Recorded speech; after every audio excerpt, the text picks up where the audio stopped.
I did double check. This sheet is on our Canvas page. This is all the trig derivatives and inverse trig formulas from that chapter 3, section 3 information. You'll get this on the exam, but that means if you have a copy of it or even a PDF local, you don't have to keep flipping through the book, and you'll get used to where things are on here. And I think that's worth practicing.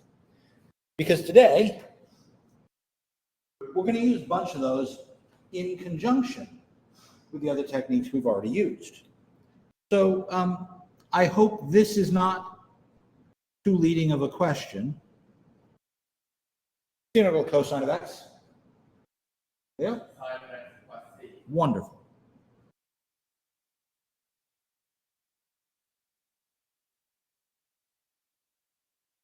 I've only changed one thing. And now the problem is much less pleasant. The integral of cosine cubed.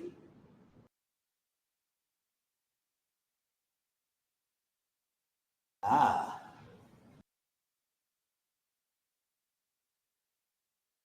That's definitely not on here.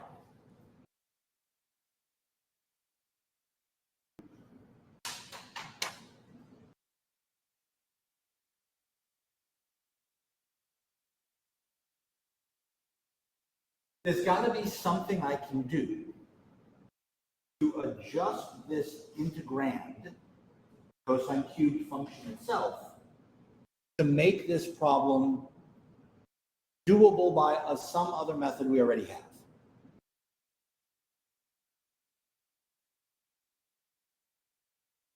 In order for me to do integration by parts, I need a product. In order for me to do substitution, I need something and its derivative. How can I get to one of those from here?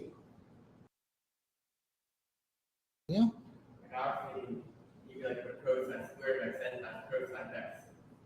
So let's see what happens if we do that. If I break that cosine cubed into two pieces, cosine squared and cosine, then I've got some changes I can make.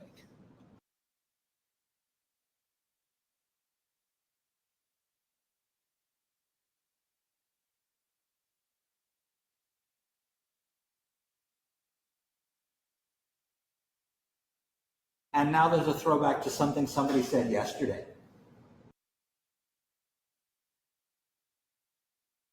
So we have to dig back a little.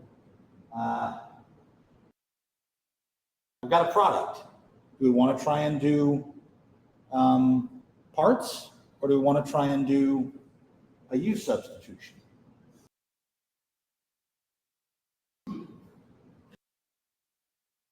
Okay, if I'm going to do parts, Maddie, then one of those is U, the other one is dV, right? So which one do you want to do which? Because if I go by my ordering, logarithm, inverse, polynomial, exponential, trig, they're both trig. Which one do I make which?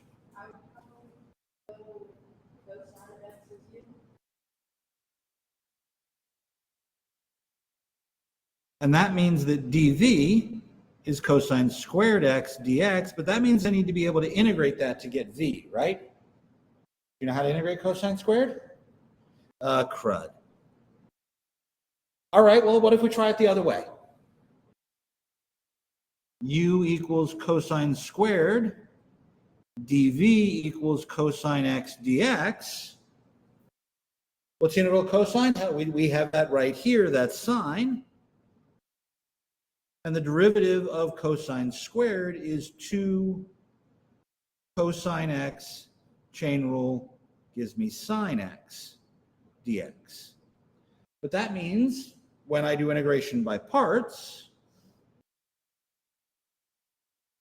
uv minus the integral of v du.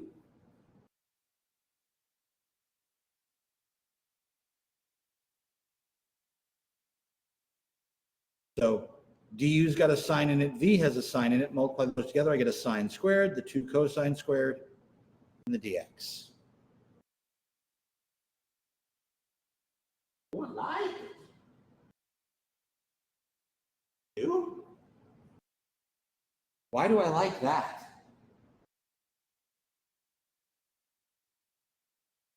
Because I am a sick mother. Well, yes, but that's a separate issue.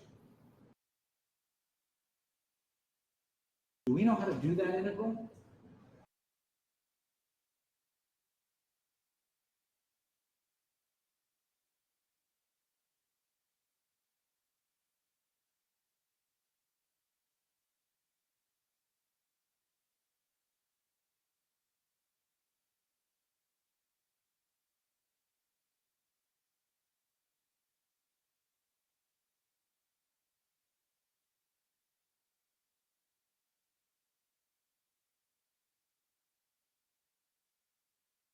Maybe. How could I attack this?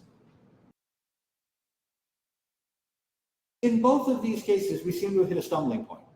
I've gotten to an integral, I'm not sure what to do with it.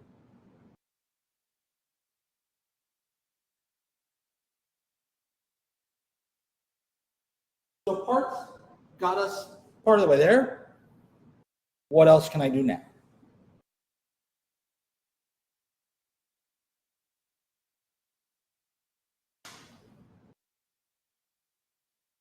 I see an outside and an inside. Sine squared. That's a composition. Ugly things squared. What's the derivative of sine? Which is sitting right there next to it. This is in a perfect position to do a substitution. I need two tricks, not one. So I go back over here and I say, all right,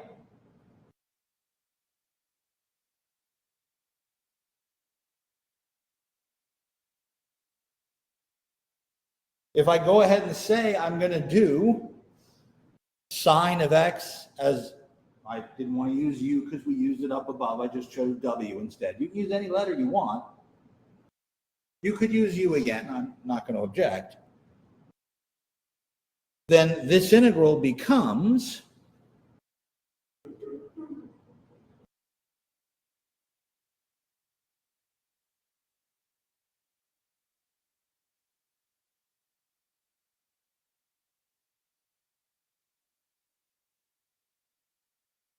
something I can integrate directly.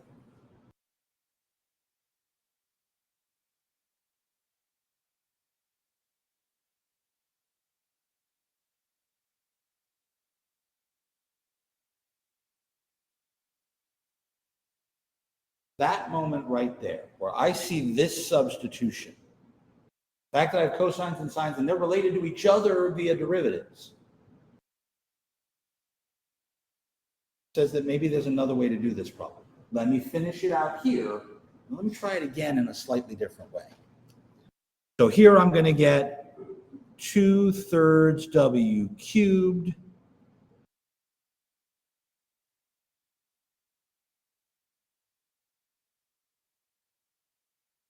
plus c. Turn that back into x, cosine squared x, sine x, minus 2/3 sine cubed x plus c.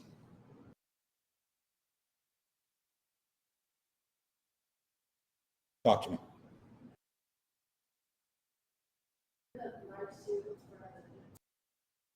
Two came from here, which came from the derivative of cosine squared, 2 cosine derivative of cosine using the chain rule.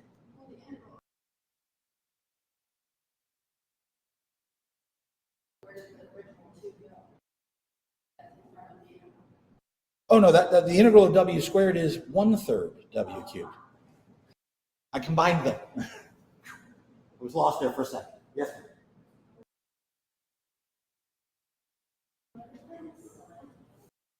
Oh, that's from the chain rule. So it's cosine squared, so I get 2 ugly, the derivative of the ugly. Absolutely. I like this. This worked, but it took quite a while to figure out what we were going to do, right?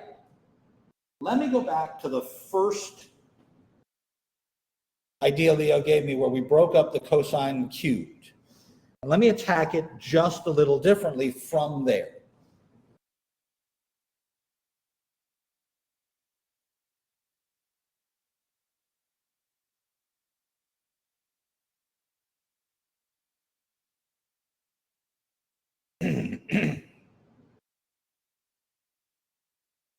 I like that. But my first reaction wasn't to reach for integration by parts. Even though I have a product. And I like doing integration by parts when I see a product. But the fact that they were both trig pieces meant that integration by parts might catch me up in a loop or do something else weird and I'd be in trouble. So I think I'd rather try and stick with just a U substitution if I can get away with it. The thing I said yesterday was that I can't forget about Pythagoras and the Pythagorean identity. Yesterday we were talking about something else. I said, oh, hold on to Pythagoras, we'll use them tomorrow. Here's where we're going to use Pythagoras. What's the Pythagorean identity with sines and cosines? Huh? It's like sine squared plus cosine squared equals 1.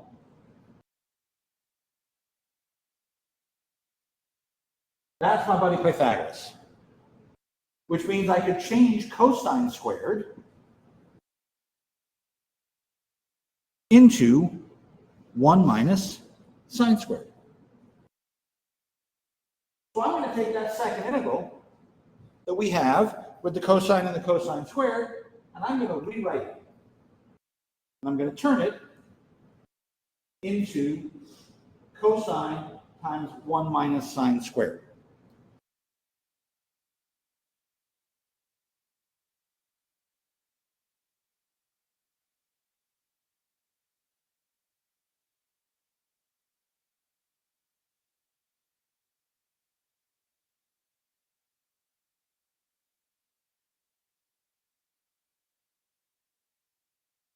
And now I'm in the same boat we were up here. I see something involving sine squared, but the derivative of sine is cosine. I can do the same substitution we did up here in W down here without ever having to do integration by parts in the middle.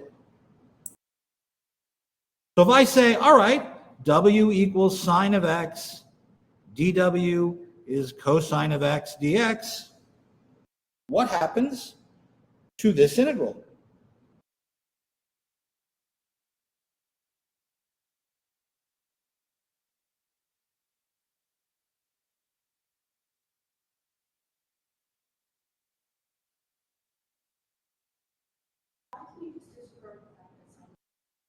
I'm sorry? When you're doing like for you, when you're why can't you just discard?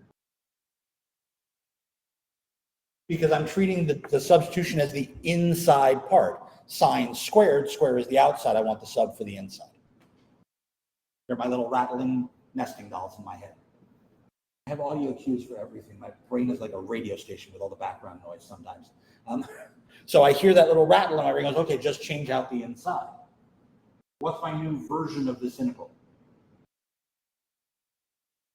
Yeah. It would be 1 minus u squared du. I use W, so I'll write 1 minus W squared dW, but that's exactly right. But that's power rule.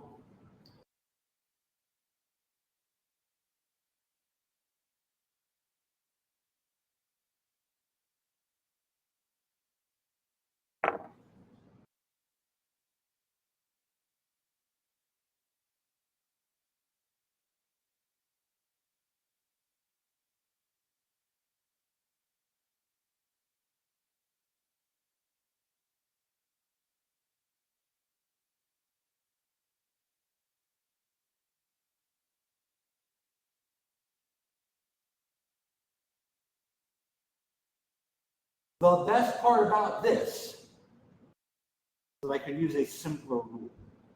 Integration by parts is a big, complicated rule. I could use just a substitution. Just a substitution. That's not an easy thing, but it's an easier thing. You're still looking at this like you're not thrilled about it. What was the other answer we got wrong? No, that's the weird part. These two answers are algebraically equivalent. I could do a bunch of trig identities to get from here to here, and it would give me the same thing. That's just weird. And that's actually going to be something we run into frequently in this entire chapter. It's because there are multiple approaches to do the same problem. We'll get equivalent answers, but they'll look substantially different.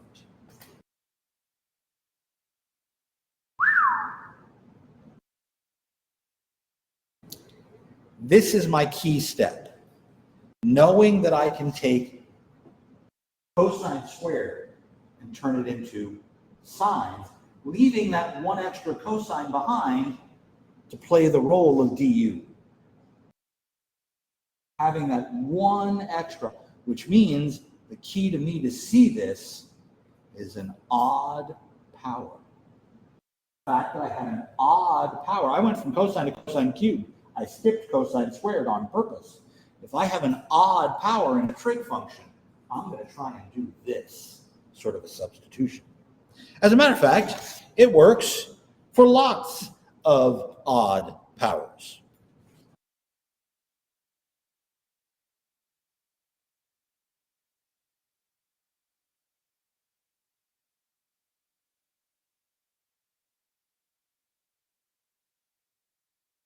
Yeah, isn't that disgusting?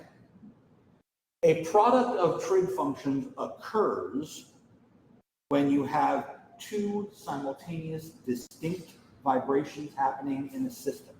So you can have one electric wave, right? Power vibrates. That's what alternating current is. It alternates its direction. You have one AC source and another AC source, and they interfere with each other, and you get a product as a possible reaction. That's disgusting until I say to myself, no, there's an odd sign. Take one of them, set it aside.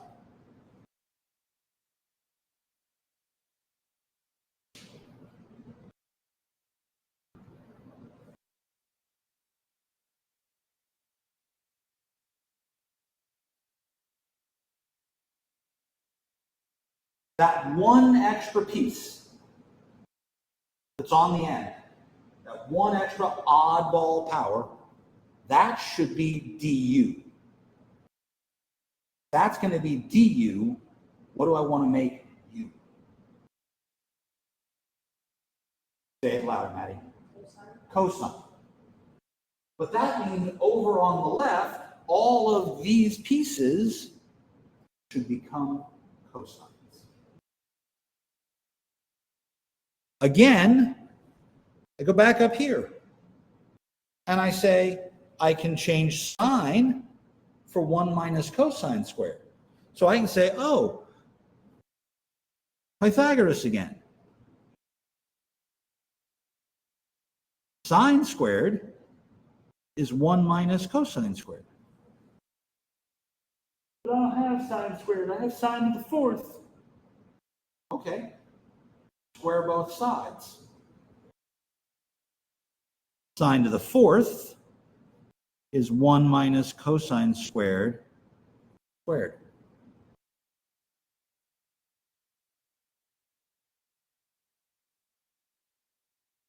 Oh!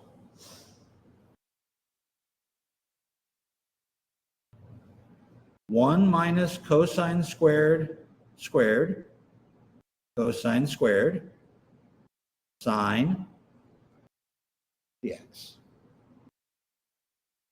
Isn't that just ugly as hell? Well, yes. But if I make the u substitution right here, it turns into a polynomial. So I'm going to let u equal cosine x, and du sine x dx, and all of a sudden this problem is the integral of 1 minus u squared times u squared du. And now the unfortunate part is that I have to do algebra. I have to multiply that out. Then I can do nothing but power rule. I was thinking maybe if you multiply the pressure squared, you're gonna have to step in between like that. So if you use squared try to multiply out, then do another step to get it simplified, then you take the antiderivative. Exactly right. There are two different algebraic multiplications. I've got to multiply out this squared, and then I'm going to multiply this into it. Then I'll be able to do power. So I multiply this out. I get 1 minus 2u squared plus u to the fourth. I still have that u squared on the outside. Then I can multiply in that u squared minus 2u to the fourth plus u to the sixth. And now, power rule.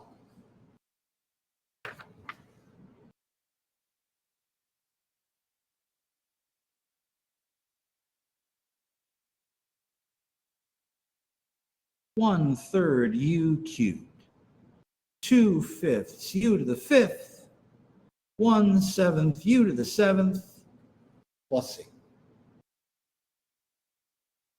But wait, there's more. Right, I started in x, I should finish in x, turn all those u's back into cosine, and then we're done.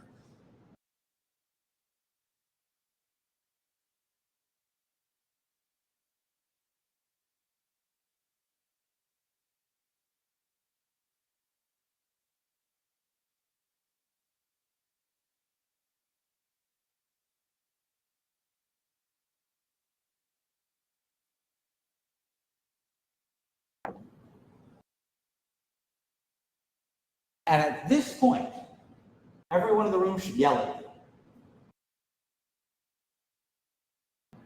Because I've done, and nobody caught me. Should the derivative cosine be minus sign? Which means every single step from there down is missing a negative, isn't it? So here's what we're going to do. We're going to go back here. We're going to fill this negative in. And I'm going to put that minus sign out here, and out here, and out here, and out here. And all of these change.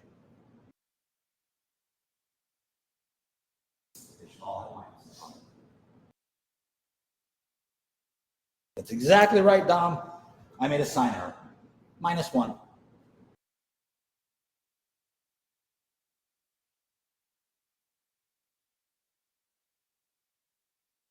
Questions?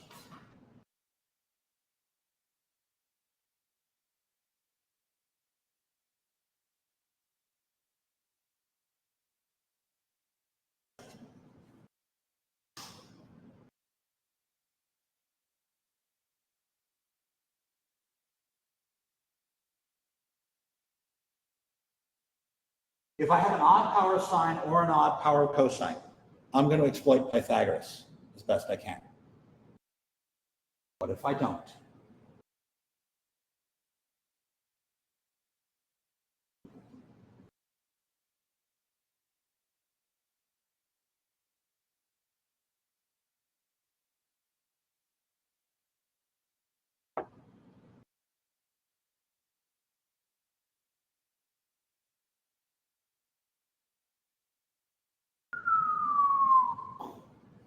My previous strategy has just crashed and burned.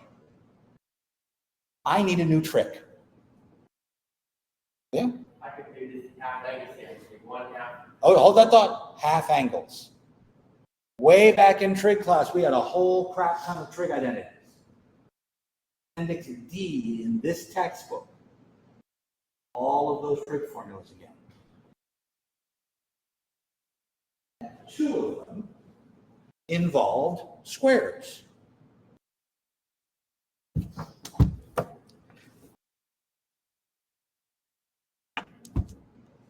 Way back, in the back of the book,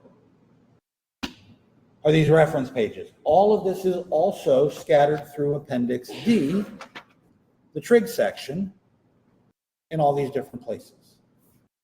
But way down here in the appendix reference files, I have formulas involving double and half angles.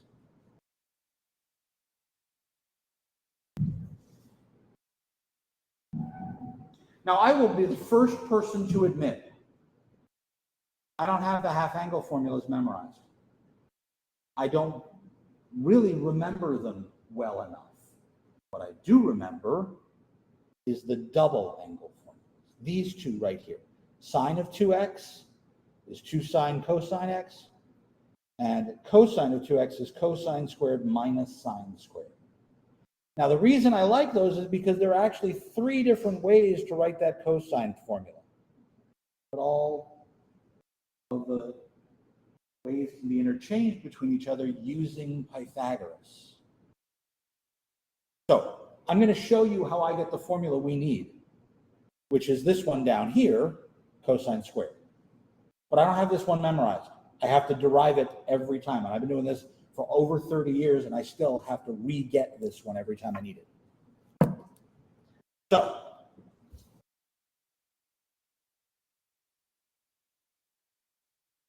cosine of 2x cosine squared x minus sine squared x. I want cosine squared, yes? Because that's what's in my integral. I want cosine squared. So I need to get rid of that sine squared. Cosine squared minus, well, we just did that in the Pythagoras stuff. Cosine squared is 1 minus, sine squared is 1 minus cosine squared. But notice that's a minus inside a minus, isn't it? Which gives me 2 of them.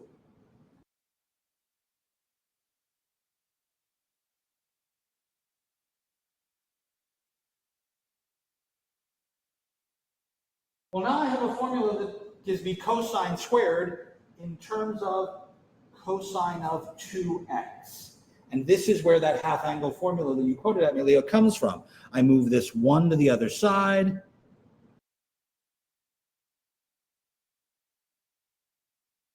And then I divide by 2.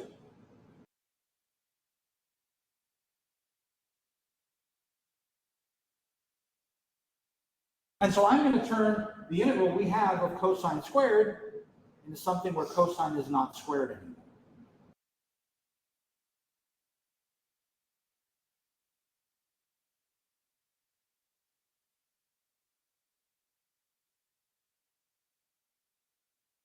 Notice I even went so far as to take the 1/2, 2 that's on the bottom, and pull it out front, just to get it out of the way for the moment.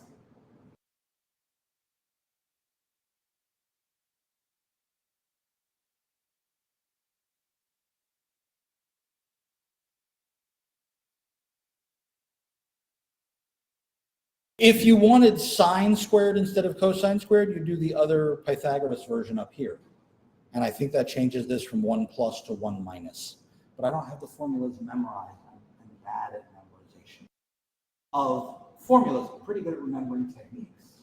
And that's why I can remember the technique of using Pythagoras. If you want to write down these formulas over and over until they're embedded in your brain, go for it.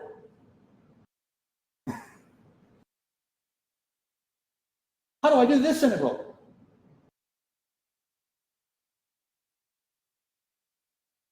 X 1/2 times 2x plus c.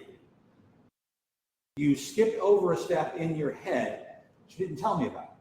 I don't want to skip that step, so I'm going to write it out. But yes, what I'm going to do is I'm going to break this up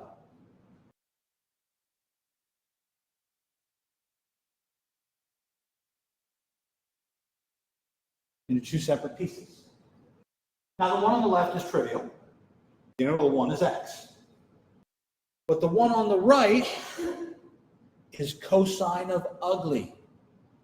There's a u substitution there. And if I let u equal 2x, then du is 2dx. Do we have a 2 next to my dx? So I'm going to manipulate the differential like we talked about on Wednesday. And now,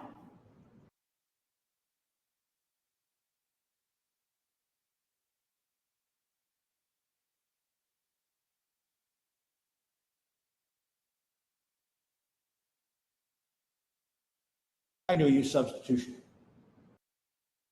I did the integral on the left. The integral of 1 is x. I did that part. Once I do this, I'll combine the 2 plus c's. So I really only need 1 plus c at the end after I've done all my integrals. But now, half and a half is a quarter. The integral of cosine is sine. Now, some people would yell at me for violating my own rule at this point. I have a problem that has 2 different letters in it. I said I didn't want integrals that had 2 different letters, and that's why I split these up. So that this integral was all in x, this integral was all in u. And you're right, at this point I do have 2 different letters, so let's fix that and go back. So it's not a problem for me to have a result with 2 different letters as a midway point, but to have an integral with 2 different letters, bugs me.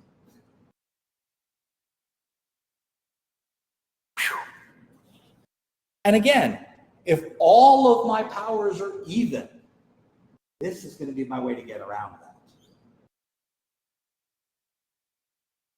But that again means I need to pull another trick out of my back pocket and say, hey, wait a minute. You need a trig formula now, and then you can do a use substitution. We didn't do very much trig in Calc 1, except to use the trig function. We didn't use all those identities a lot. I need them now. Questions?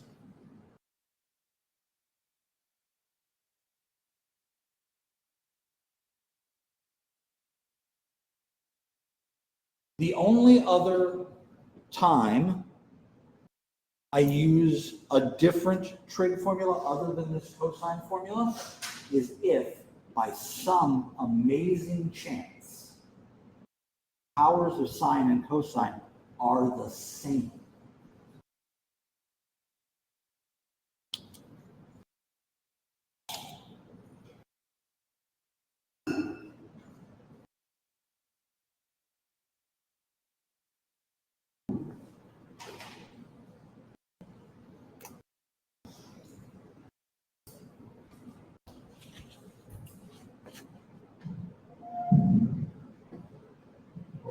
Why is that going to be different than the way? Well, you could do this the way we already know. You could pick either the 1 extra sine or the 1 extra cosine. You could absolutely do that. But here's another way to attack this, and that's to use the fact that sine of 2x is 2 sine x cosine x. And this is the same as sine x cosine x all cubed.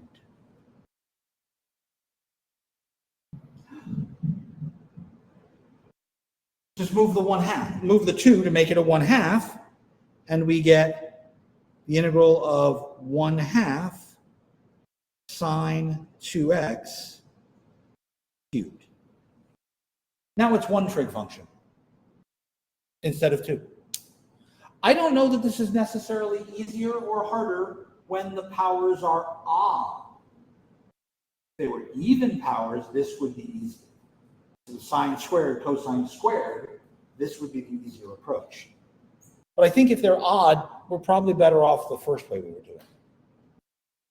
But I wanted to show you the other use of the other formula. I'm not even going to follow the finish this.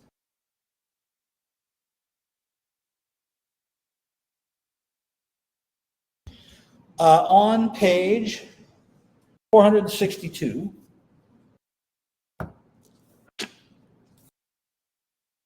that's the old version of the book. Page 481 is a box with a summary. Here's what you do if the cosine is an odd power. Here's what you do if the sine is an odd power. Here's what you do if they're both even. 481. But what this says up here is if one of the powers is odd, pull one extra out and make that the derivative, make that the du part. Whether that's cosine or sine, if you pull off one cosine, then your substitution is sine. If you pull off one sine, then your substitution is cosine. If they're both even, you've got to use one of the half-angle formulas.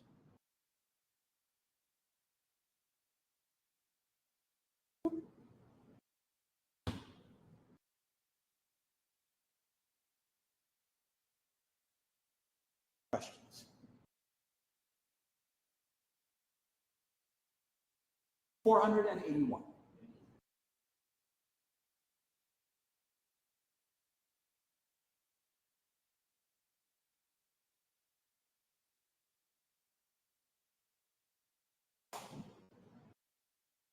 If they're definite intervals, plug in the numbers at the end. So that's exactly the same process we always do. If we do the antiderivatives, we get numbers plugged in, we make sure we plug in the numbers.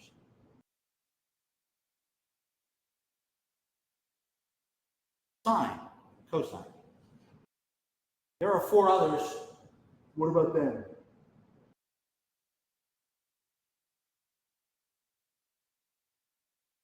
Well, fortunately for us, we have other versions of Pythagoras.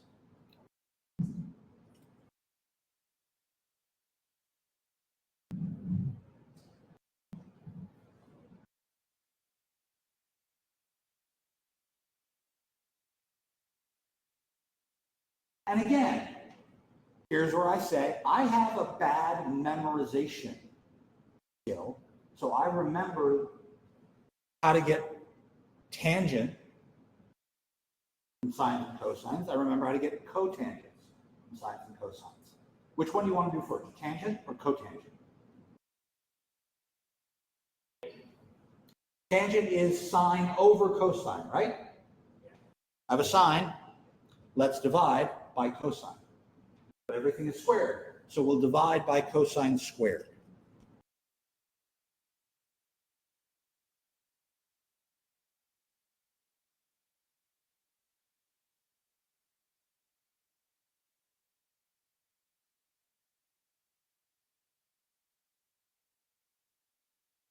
Sine over cosine is? So this first term is tangent squared. Cosine over cosine is 1. And 1 over cosine is? So that last term is secant squared. There's a new version of Pythagoras involving tangent and secant. And if instead of dividing by cosine, we divided by sine,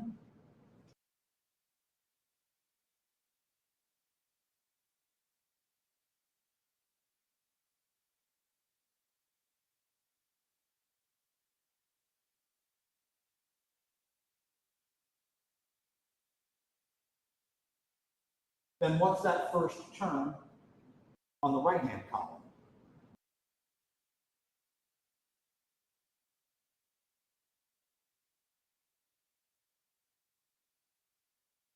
No, 1 plus, but it's squared, equals cosecant. Notice in both cases, tangent and cotangent are on the side of the plus 1. So some people remember that the t looks like the addition, so you put that on the plus side. I can't remember these very well, but I have that one committed, so I get them. Now we're in the same boat. I look at powers. What's the derivative of tangent? Secant squared. Which means I'll need to take two secants to set aside if I want to do a substitution for tangent. What's the derivative of secant? Secant tangent. So I would need to take one of each to set it. Same thing with cotangents and cosecants. That's why we have this sheet, because all of those derivatives are on here. And remember, the extra minus signs.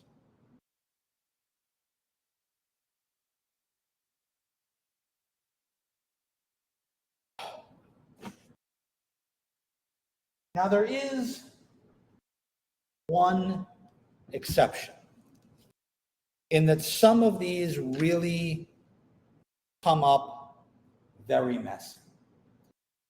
And that's the integral of secant itself. We did the integral of tangent, right? We did the integral of tangent. But if I do one of these, I might get an integral of secant all alone.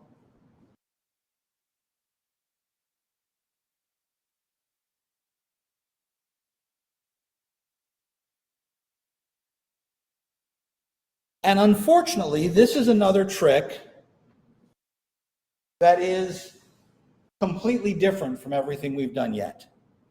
And I hate it.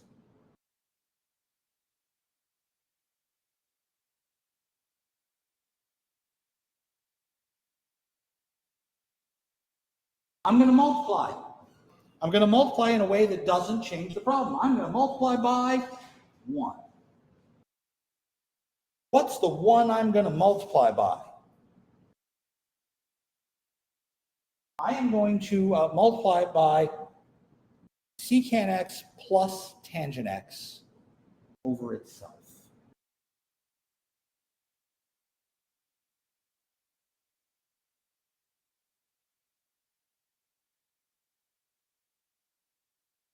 I did not come up with this trick. This trick was discovered by James Gregory in 1668. This is almost 400 years old. Steal from the best, people. It's not plagiarism if you give them credit. James Gregory came up with this. I think this is going to work. You've got to be kidding me. Why is this going to work? I'm going to break this up.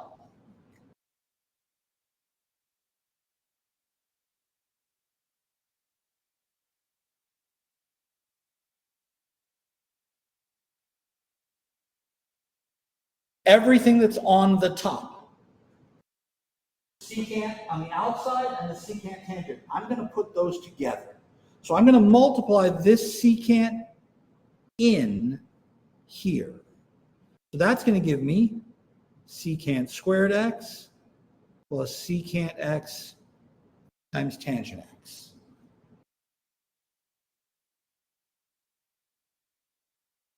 At which point, all of a sudden, I hear in the back of my head, you just said those things about a minute and a half ago. Dr. Sassmore, you asked these questions just a minute and a half ago. What's the derivative of secant?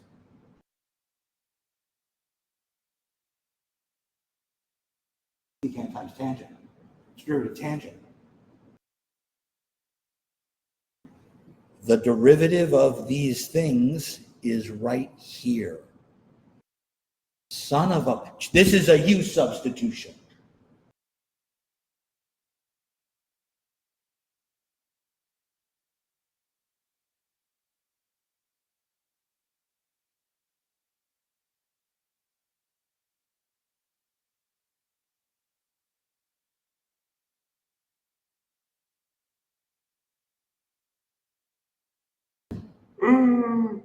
Jaw on the floor. Holy moly, there it is.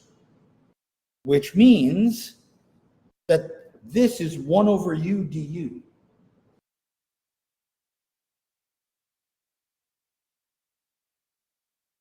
What's the integral of 1 over u du?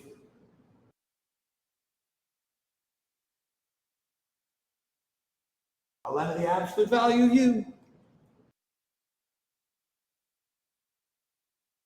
But u was secant x plus tangent x.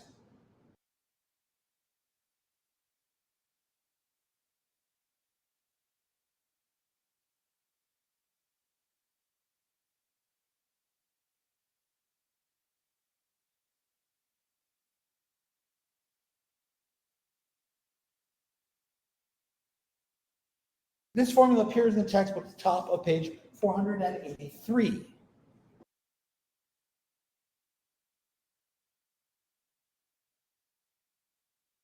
And is not something I expect you to memorize or to be able to reproduce.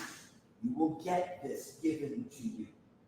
So on page 483, put a little post-it note in your book, put a PDF flag if you've got the downloaded version, put a bookmark here so that you can go back to that formula. You won't have to recreate it. The same idea works with cosecant and cotangent, the way we did up here, except there are minus signs floating around. So I think it's cosecant minus cotangent.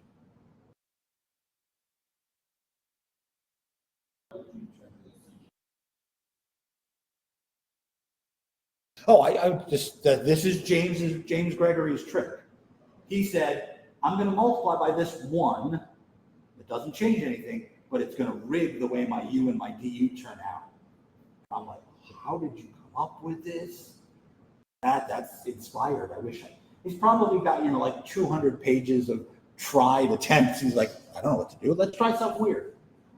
We're going to see that a lot, unfortunately.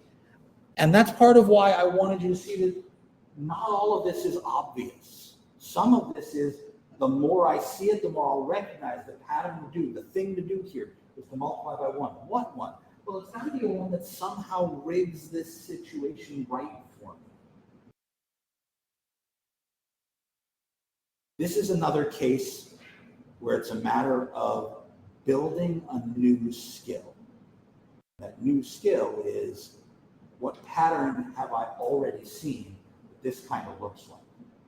He said secant should have secants and tangents in it. How can I put them in here to make it right? Now, mind you, if he came up with this in 1668, that's technically before the birth of Isaac Newton, I believe. And Newton is credited as the father of calculus. What was Gregory doing calculus before Newton? Newton gets a lot of credit for a lot of stuff that other people already did before him. The reason Newton and Leibniz get the credit is that they popularized this. They showed all of the applications. They made it work. But there were dozens, if not hundreds of people doing calculus for the 100 or 200 years before Newton and Leibniz, and the writing of the Principia Mathematica, Principles of Mathematics, which was written as an appendix to Newton's work on optics. He wasn't a mathematician, he was a physicist. That's why this all works in so many places. Newton's primary instructor at Cambridge was a guy by the name of Wallis, W-A-L-L-I-S, and he actually, I think, should get a lot more credit for the development of calculus as a whole. But we got a lot of math history to look at if we really want to look at that deeper. That's next semester, SMA140, Readings in Mathematics. Anybody interested? All right. Again, this formula and the cosecant formula will be provided to you. You don't have to have them internalized. Flag them in your books so that you can find them when you're looking at the homework for this. I hope you all have a wonderful extended weekend. I will see you on Wednesday. And we'll be doing one other trig trick. So go brush up on those trig identities and trig formulas in Appendix D or on the reference pages at the back of the book. If you need one, there is a full page formula sheet of those trig identities on our Canvas page as well. See you all Wednesday, everybody.